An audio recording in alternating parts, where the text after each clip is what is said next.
কথায় আছে ভাত ছেটালে কাকের অভাব হয় না। গত 5ই আগস্ট বাংলাদেশ ভারতের দাসত্বমুক্ত হয়েছে। এবার ভারত নির্ভরতা মুক্ত হলো লাল সবুজের প্রিয় এই জন্মভূমি। ভারতের ধারণা ছিল তাদের সাহায্য সহায়তা ছাড়া বাংলাদেশ টিকতে পারবে না।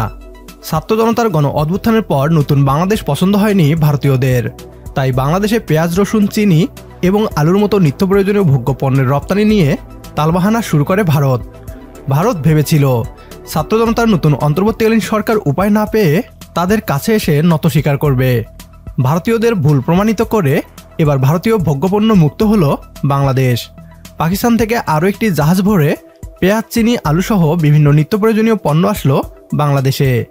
ভারতীয় পেঁয়াজ, আলু এবং চিনি ছাড়াই বাংলাদেশের মানুষের চুলা জ্বালিয়ে দেখিয়ে দিল অন্তর্বর্তীকালীন সরকার। পাকিস্তান থেকে পেঁয়াজ, চিনি, আলু আসায় একদিকে বাংলাদেশিদের পৌষ মাস, অন্যদিকে ভারতীয়দের সর্বনাশ। বিস্তারিত থাকছে বিডিটিউবের আজকের এই ভিডিওতে।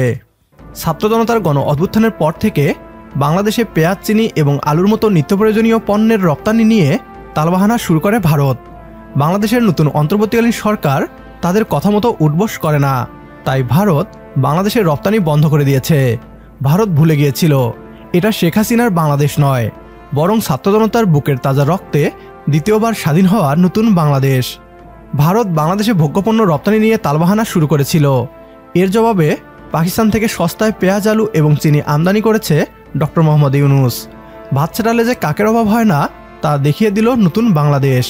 জাহাজ ভরে পেঁয়াজ, চিনি এবং আলু পাঠিয়েছে পাকিস্তান। পাকিস্তানের করাচি বন্দর থেকে কন্টেইনার পণ্য নিয়ে দ্বিতীয়বারের মতো চট্টগ্রাম বন্দরের বহির্নোঙরে পৌঁছেছে জাহাজ এমভি ইওয়ানজিয়ান ফাজং। গত 21 ডিসেম্বর শনিবার বিকেলে জাহাজটি বন্দরে পৌঁছায়। এর আগে গত 11 ডিসেম্বর পাকিস্তানের করাচি বন্দর থেকে 811টি কন্টেইনার নিয়ে জাহাজটি রওনা দেয়। জাহাজটি প্রথমে সংযুক্ত আরব আমিরাত থেকে পাকিস্তানের করাচি বন্দরের উদ্দেশ্যে রওনা দেয়। ওই সময় জাহাজটিতে বাংলাদেশের জন্য নেওয়া হয় 113টি কন্টেইনার। এরপর বাংলাদেশের জন্য পাকিস্তানের করাচি থেকে জাহাজে তোলা হয় আরও 698টি কন্টেইনার। এর মধ্যে 285টি কন্টেইনারে রয়েছে পরিশোধিত চিনি, 171টি কন্টেইনারে ডলোমাইট, 138টি কন্টেইনারে সোডা অ্যাশ এবং 46টি কন্টেইনারে কাপড়ের রোল, 20টি কন্টেইনারে আখের গুড়, 18টি কন্টেইনারে আলু এবং 20টি কন্টেইনারে পুরনো লোহার টুকরা, রেজিন ও কাপড় রয়েছে। পাকিস্তান থেকে পেঁয়াজ, চিনি এবং আলু আসার খবরে ইতিমধ্যেই দেশের বাজারে পেঁয়াজের দাম কমতে শুরু করেছে। বাংলাদেশের মানুষ এবার সস্তায় পেঁয়াজ, চিনি ও আলু খেতে পারবে। পাকিস্তান থেকে জাহাজ ভরে পেঁয়াজ, চিনি এবং আলু আসায় বাংলাদেশের মানুষ খুশি হলেও ভারতীয়দের উপর যেন আকাশ ভেঙে পড়েছে। এবার তাদের পেঁয়াজ এবং আলু আগুনে পোড়ানো ছাড়া পথ নেই। এভাবেই বাংলাদেশ ভারতীয় পণ্যমুক্ত হোক। আমাদের সাথে একমত হলে কমেন্ট বক্সে ইয়েস লিখে জানিয়ে দিন আমাদের।